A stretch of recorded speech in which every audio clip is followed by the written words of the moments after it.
Inside the Story with 60 Minutes producers Michael Ray and Oriana Zil de Granados. Ori, Michael, you were the lead producers on this week's 60 Minutes story about U.S. diplomats who say they were attacked by a mysterious weapon that left them with brain injuries. Mm-hmm. How long have you guys been reporting this story? I would say it's been about a year, maybe a little bit longer. We were attracted by the fact that this was a mystery that hasn't been solved, and the people who were actually victimized here had never been heard from directly. Their voices were missing in the story. So we set out to really talk to them. So tell me, how are you feeling right now?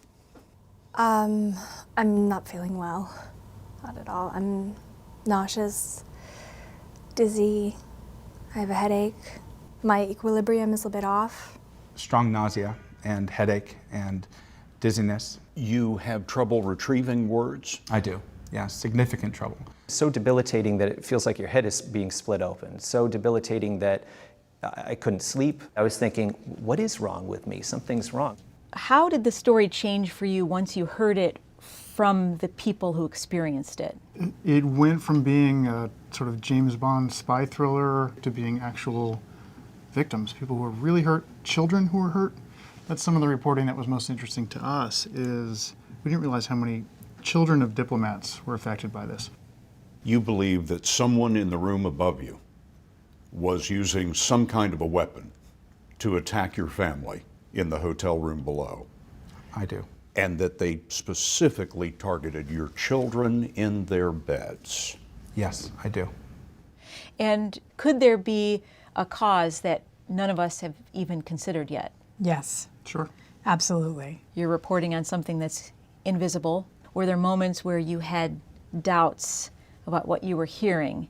Yeah, I mean, frankly, we've been doubting the story from day one, and that's part of our job. But on this story, with so many unknowns and so many questions unanswered, and just the bizarre nature of what's happened here, it was a daily occurrence. So we've been incredibly careful to check everything we can and to try to be clear with the audience about what we don't know. What does the badge signify? This is my diplomatic security service badge. And these are State Department and Commerce Department officials. Put your hands on your hips and close your eyes. And their stories are incredibly compelling. And their medical records are incredibly compelling. In your story, you refer to these people as victims. Is it possible that they're victims of their own imaginations? Has that been raised? So there was some reporting that was done that claimed that this was mass hysteria. There are a lot of elements here that just discount the idea of this being mass hysteria. A dog can't get sick because he thinks somebody else is getting sick. There were nonverbal children having symptoms as well who weren't going to look around and... They're not susceptible to mass hysteria. You'd think. Children Exactly. and dogs. Exactly. The State Department sponsored treatment at the University of Pennsylvania, and they were all there in and out for the same period of time. Our understanding is that in the waiting room, they started calling each other themselves the Tinfoil Hat Club. The Tinfoil Hat Club. What's the meaning of that? What's the joke? It's the old trope of sort of the crazy guy who puts tinfoil on his head so the aliens can't beam, messages into his brain. It's a gallows humor. These folks are really trying to grapple with what they're dealing with. Everyone in your broadcast story says that they were attacked while they were serving in China, but you also spoke with people who were attacked in Cuba, including one woman who speaks on camera, and she's wearing a disguise. You have asked us not to use your name. Why is that? Well, I mean, this isn't something that any of us really want to be known for.